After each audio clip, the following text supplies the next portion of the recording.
ऊपर प्रभु की कृपा है, ये हम कैसे पहचाने? तो ये 8 लक्षण प्रकट होने लगते हैं जिस पर हरिजू की प्रियाजू की कृपा है। पहला, घोर अपराध करने वाले के प्रति भी दया की भावना, शांति पहला लक्षण है। भाव में भी पहले शांत भाव है। हमारे ऊपर श्री हरिजू की कृपा है, इसकी पहचान ये 8 लक्षण।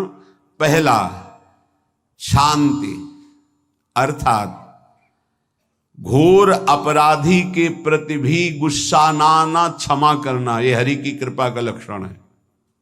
देख लो भाई, घोर अपराधी शब्द तो जाने दो, जरा सा प्रतिकूल हो जाए तो लाख समझाओ पर भ्रकुटी तनी रहती है। भला ऐसा है? अपराधी पर भी क्षमा का भाव होना, ये हरि कृपा पात्र में ही होगा, अन्य में नहीं। तो अगर अपने हृदय में ऐसा लगे कि ऐसा नहीं है तो हरिजू से प्रार्थना करनी चाहिए कि कृपा करो, मेरे में सामर्थ्य आवे। दूसरा, अनुसूया, वो किसी भी के प्रति कभी भी कोई दोष दर्शन ही नहीं करेगा। दोष कथन, दोष श्रवण की तो बात जाने दो। अनुसूया, दूसरों के गुणों में दोष ढूंढना, ये नहीं होता। हरि कृपा पात्र में ये नहीं होता। ये सब भजन के नाश करने वाले। जैसे पहला अपराधी पर क्रोध कर देना, तो माया ने भेजा इसीलिए था कि तुम्हारे साथ व्यवहार ऐसा करे कि तुम क्रोध करो। क्रोध करोगे तुम्हारी ऊर्जा शक्ति नष्ट हो जाएगी, अध्यात्म में जो चलने की थी। और कहीं तुमने संकल्प कर लिया तो भजन शक्ति नष्ट हो जाएगी। तो अगर भजन बल है तो गया, जरूर उसको दंड मिलेगा, पक्का मिलेगा, 100% मिलेगा, लेकिन आप खाली हो गए। ना भजन करने की वृत्ति रहेगी और ना भजन रहेगा, दोनों बात। अनुसूया, किसी के सद्गुणों में दोष देखना, गुणों में दोष ढूंढना, ये हरि कृपा पात्र में नहीं होता। ये बहुत मंगलमयी बातें हैं जिससे हमारा भजन मार्ग पुष्ट होता है। तीसरा, वो बाहर से और भीतर से पवित्र रहता है, हरि कृपा पात्र। शौचाचार का ज्ञान होना चाहिए, वस्त्र आपके पवित्र होने चाहिए, ये बाहरी जल रज आदि के द्वारा बाहरी पवित्रता।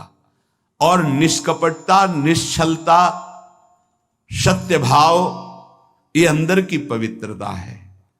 अगर कपट है, छल है, असत्य है तो हृदय मलिन रहता है।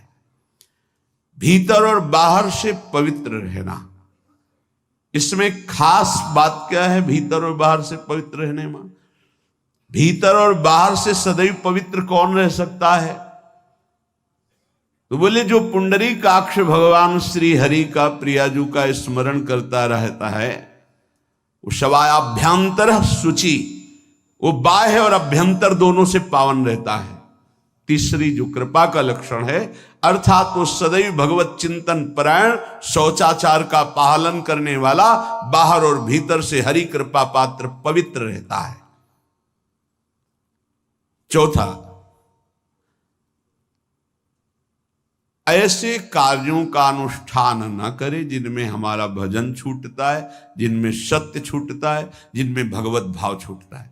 जैसे आपके ऊपर कृपा हुई, आप भगवत मार्ग में चल रहे हैं, अब आप ऐसे संसारिक कार्यों का अनुष्ठान कर रहे हैं जिनमें आपकी चित्तवृत्ति बिल्कुल भगवत विमुख हो रही, तो जीवन का लाभ क्या होगा?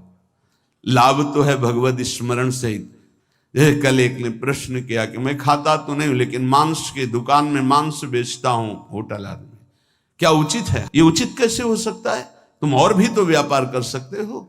जरूरी है धर्म का पालन करने की इच्छा करते हो, धर्म आचरण करते हो, ऐसा नहीं। तो विरत बहुकर्मा, उन कर्मों से हमें विरत रहना है जो हमारे धर्म के विरुद्ध है, जो भजन के विरुद्ध है। हरि कृपा पात्र ऐसे कर्मों का अनुष्ठान कर ही नहीं सकता। अपने भजन का फल देखना भगवत कृपा पात्र के, सबको प्रदान कर देना। हिम्मत है? अपने भजन, इतनी मेहनत से किया हुआ भजन, भजन होने के बाद हे प्रभु इस भजन का फल हो, सर्वे भवन्तु सुखिना सर्वे सन्तु निरामयः। यहां तो कहते महाराज एक माला रोज आपके लिए करता हूं कि आपकी बीमारी ठीक रहे, तो शेष किसके लिए करते हो प्रभु? शेष क्या? अगर इष्ट और गुरु के लिए तुम्हारा है कि एक माला करते तो फिर इतनी माला करते तो हमें क्या होगा? सब आपको दे देंगे तो हमें क्या होगा? तभी भजन का रहस्य नहीं जाना। छठवां, अपने भजन से अपने लिए कुछ भी ना चाहना और दूसरों की तो बात जाने दो, दूसरों से कुछ ना चाहना ये तो ठीक है, अपने भजन से अपने लिए कुछ ना चाहना है हिम्मत। देखो ये हरि कृपा पात्र में हिम्मत होती है। अपना भजन अपने प्रयोग में ना लाना, इसका भी आंतरिक रहस्य है। अपने प्रयोग में आप शरीर को लेकर के बोलेंगे, अगर स्वरूप को लेकर तो प्रयोग की कोई वहां जरूरत ही नहीं, स्वरूप पूर्ण काम है, वहां कोई अभाव नहीं। जब आप कोई भाव अपने लिए करेंगे तो देह भाव होगा, देह भाव से किसी विषय की मांग होगी। विषय पूर्ति भजन का फल नहीं होता, भजन का फल होता विषय निवृत्ति। बहुत जोर की बात है, कैसे समझ में आए?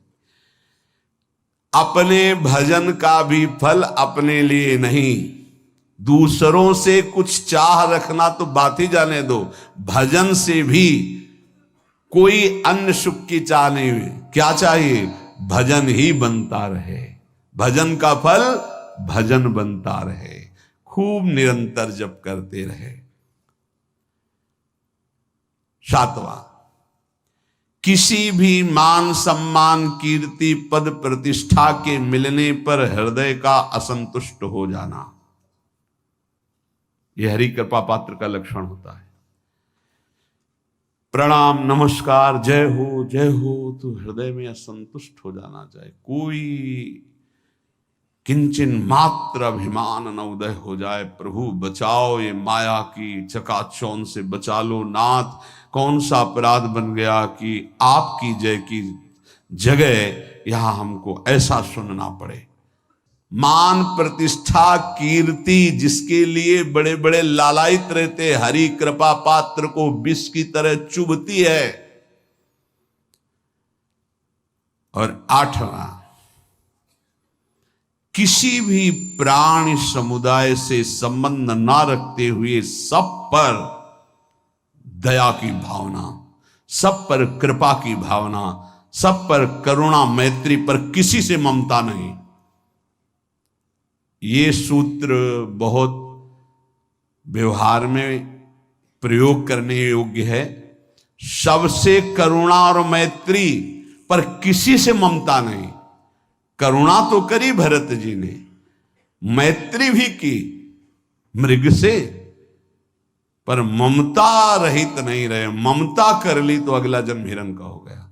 ममता नहीं रखनी। निर्ममो निरहंकारा, करुणा मैत्री तो करनी है, जैसे इसमें आदेश है, गीता में जी आदेश है, अद्वेष्टा सर्वभूतान मैत्र करुण एवच, पर निर्ममो निरहंकारा, ये साधक की चतुरता है। प्राणी मात्र पर दया कृपा करुणा मैत्री, पर ममता नहीं। ममता किसी से, और यहां करुणा मैत्री ये तो गायब हो गई, केवल ममता रह गई है। अपने शरीर से ममता, शरीर संबंधियों से ममता, विषय भोगों से ममता, यही जहर है। संबंध में ये ममता ही जहर है, विचारों में अहंकार जहर है, कर्मों में ये आसक्ति जहर है। इसी जहर को मिटा दे तो जीवन मुक्त महापुरुष कर्म करते हुए, विषय सेवन करते हुए, वार्ता करते हुए, विचार करते हुए, बिल्कुल जहर रहित तो उसका जीवन हो गया। तो ये 8 बातें हरि कृपा पात्र में होती हैं, इनको बार बार सुनना, हृदय में धारण करना।